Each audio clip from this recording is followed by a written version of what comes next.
Well, good morning to those that are out there that heard me say good morning. Good morning.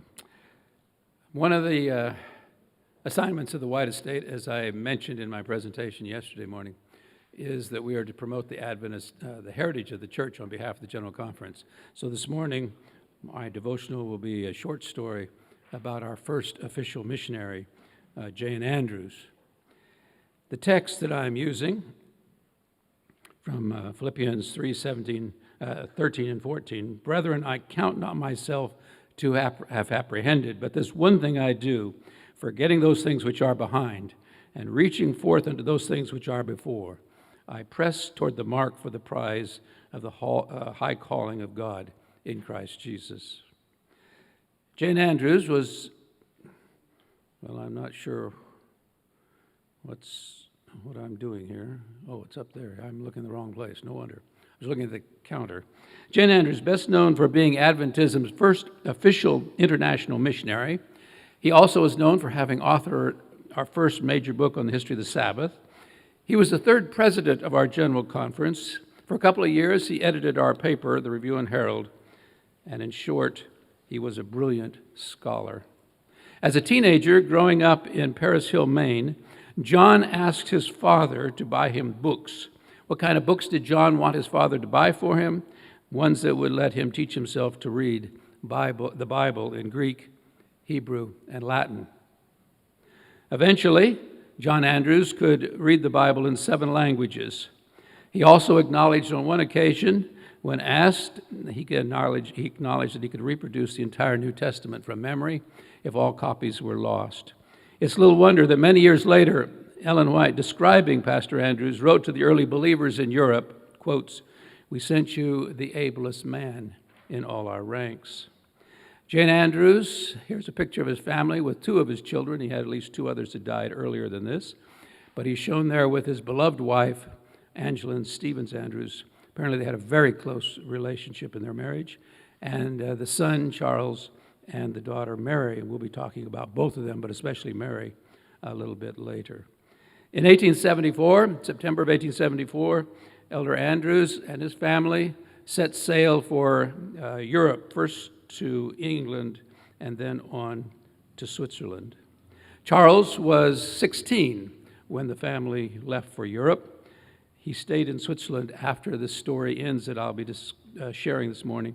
Married a Swiss girl there. Eventually, he returned to the United States and worked at the Review and Herald Publishing Company in Tacoma Park, Maryland.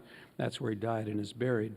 We'll only mention him once more. Basically, we'll be talking about Mary and her father. Mary was 12 when they left Boston to sail for England. She turned 13 in England before they made it to Switzerland. They first landed or set up their headquarters in Neuchâtel, Switzerland. Charles would go to town. He would buy produce at the market in a language he doesn't yet understand, though he's trying to learn French, and a language using money that he doesn't, it's not like his American money, and sometimes seeing different kinds of fruits and vegetables than what he was used to. He would take them home to his 13-year-old sister, Mary, because Angeline had died before the family came to Europe, and so for a while at least, Mary was the cook also. We should never underestimate what our teenagers can do. She would then fix the meals for a while till they finally got a cook. Jane Andrews wanted to start a paper and found out that the printers in Neuchâtel were not all that good and that they had better printers in Basel. So the family moved to Basel and lived in this house. And this is where, in Basel, the first issue of the French Signs of the Times was issued in July of 1876. Most of the early articles were just translations from the American papers because they didn't have enough members there yet in Europe to start writing for the paper in French. And Jane Andrews hadn't learned French yet, but eventually he got to where he could write good articles in French. But the articles would be translated by a French translator, set and typed by a French typesetter, then proofread by a French proofreader. By this time, Mary, who had learned French already, she had a facility for languages like her father, then they would be given to her to find the mistakes that the French proofreader had missed. The family, to help them learn French, signed a covenant that they would not speak anything for 23 hours of the day except for French, but for 1 hour a day they could speak English. I can imagine what happened when they got to that time every day for at least the first few months when they all spoke English, because they knew in an hour they were back to speaking only French. Tragically, one day, despite this real gift that she had for languages and all, tragically one day, Mary began to cough. First they thought it was just a cold. It didn't go away. They went to a doctor, and she was diagnosed with what we today would call, what would be called tuberculosis. Then it was called consumption. Pastor Andrews, of course, was very concerned about his daughter with this new diagnosis. He'd already lost 2 children and his wife, and now his daughter has been diagnosed with an incurable disease. In 1878, he was invited to come to Battle Creek to the General Conference session to give a live report. This would be the first report from an accredited church missionary at a General Conference session. He, of course, accepted the invitation, but he wrote back and asked James White, "Could I bring my daughter with me at my expense?" Talk about the commitment. His daughter is dying, has been diagnosed as dying from tuberculosis, but he can't bring himself to ask the church to pay for his transportation and her transportation across, or her transportation, I should say, across to America. But he had a dream. Once he got to Battle Creek, he wanted to go to the Battle Creek Sanitarium and see if the new young doctor there that had just graduated from medical school just a year or 2 before, if maybe he knew something about tuberculosis that the doctors there in Switzerland did not know. And so they first rushed right straight to the sanitarium. Dr. Kellogg examined Mary and diagnosed her as having the quick consumption, as they called it, or tuberculosis, and he said he had nothing that he could offer either in terms of a remedy or a cure. Day by day, Elder Andrews sat by the bed of his daughter there in the sanitarium. Dr. Kellogg would come in and say, "You must come out, you'll contract tuberculosis." But Elder Andrews felt he couldn't leave because his daughter would have no one else. And so day by day, he sat there in the room with his dying daughter. She died November 27, 1878, aged 17 years. In an autograph album that they have in their heritage room at Loma Linda, Elder Andrews wrote, "Yesterday morning at 4:30, my dear daughter Mary F. Andrews fell asleep in death. This child rendered me great assistance in Europe, and when we encountered privation and want, she met all with invincible courage and with patience, faith, and hope. What she suffered caused her to fall by the quick consumption. She has fallen in the work at a time when her services had become of great value. Who is there that will rise up to take her place?" He signed it, Battle Creek, November 28, 1878, Jane Andrews. Pastor Andrews found the loss of Mary simply overwhelming. For weeks afterwards, he was prostrated with grief. Somehow he could not understand why he had been called upon to make such a sacrifice. It is reported that he said to a friend at the time, "I seem to be having hold upon God with a numb hand." Ellen White, who was in Texas at the time, wrote comfortingly to the grieving father that she had seen him bowed with grief following Mary to the cemetery. And then she said, "I saw the Lord look lovingly upon you. I saw the life giver come, and your wife and children come forth from their graves, clothed with immortal splendor." And she signed the letter, which is much longer than the section I read, "Your sympathizing sister, Ellen G. White." Although Ellen White saw the resurrection many times, or at least a number of times in vision, there are very few places where she actually names someone that she was shown in vision would be resurrected. God in his mercy allowed Ellen White to see Jane Andrews' wife and children come forth in the resurrection. Elder Andrews preached the dedicatory sermon at the Dime Tabernacle in April of 1879. Some say it was the best sermon they ever heard the man preach. He stayed in Battle Creek, or in the United States at least, for a few more weeks after that before returning to Europe to resume his work as our first official missionary. But if possible, once he got back to Europe, he threw himself into the work with even more determination. Why? Because there was one more grave in Mount Hope Cemetery in Rochester, New York, besides those of his beloved wife, Angeline, now rested Mary, plus their other two small children who had died before. A few years after Pastor Andrews returned to Europe, he began to cough. At first, they thought it was just a cold, but it didn't go away.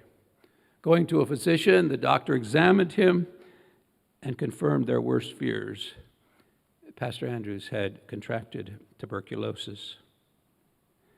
As the disease progressed, it also ravaged his body. His widowed mother, Sarah Pottle Andrews, living in the United States, heard about her son. Her other son had already died, so now she hears about John. And she wants to come to Europe to minister to him, but John Andrews says, no, I don't want my mother to see me in this emaciated condition. But others intervened, and Sarah did go and was there in Switzerland with her son. Realizing that unless God chose to heal him, he could not live long, he worked as hard and as fast as he could on writing articles for future issues of the French Signs of the Times. Given his brilliant mind, everyone knew that if he didn't finish those articles, nobody else could do it either. Continually growing weaker, though, from the tuberculosis, we're told he would come downstairs, shuffle across the floor into the room where the breakfast was served, look at the bowl of mush or whatever they were serving, and not being able, having no appetite, not being able to eat it, he would mutter to himself, if I could only force myself to eat, I would have strength to carry on. But the disease had completely robbed him of his appetite, and after a little bit, he would shuffle back across the floor and up the stairs to his room.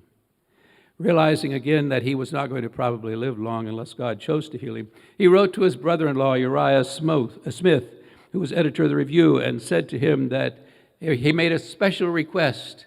Please, whatever you say, don't include any eulogy when you announce my passing in the Review. In fact, he said about 2/3 of a column is all that needs to be said. Because, as he said, my best acts have had some trace of selfishness in them or have been lacking in love toward God and man. So I don't merit any of the things you might be tempted to say because of our friendship. Also, he said, would you please send that same message to the editor of the Signs of the Times, Elder Wagner, out in California. We come to the weekend of October 19, 2021, 1883. For several weeks, Jane Andrews had been bedridden. Now there was a workers' meeting, and the few workers that we had in Europe there at the time had come to their headquarters in Basel, Switzerland, for a workers' meeting. Several times during the weekend, they came upstairs to have a season of prayer around the bedside of their dying leader. On Sunday morning, October 21, 1883, in his illness, from the few comments he was making to people around his bedside, it seemed that he thought it was the anniversary of October 22, the great disappointment. There, as he was on his bed, lying there on his bed, near death, he must have thought of one more thing that he wanted to do, and he asked in barely a whisper, would someone please go to my office, which was in the adjoining room, and bring me a pencil and a piece of paper. They thought to themselves, what could he possibly want? He hasn't touched an article now for several weeks. What does he want? But they brought him the paper and the pencil. And there the dying man scrawled across that piece of paper, I leave to the European Union $500. Apparently he'd made provision for everything else, and there on his deathbed he thought to himself, is there even now anything more that I can do for the cause of God? Yes, there's that money. I must take care of that. And later that afternoon, while they were having another season of prayer, he died. Every time I tell this story, it challenges me because I'm going to ask you the same question I ask myself every time I repeat this story. If we did not think that we would see the sun come up tomorrow morning, as we're thinking about the last few moments of our lives in that kind of an instance, would we be saying, is there even now anything more that we can do for the cause of God? We're told by Ellen White that this work is going to end with even more power than that with which it began. And so I ask you, are we the generation that's going to get serious about finishing the work so Jesus can return? If not us, who? If not now, when?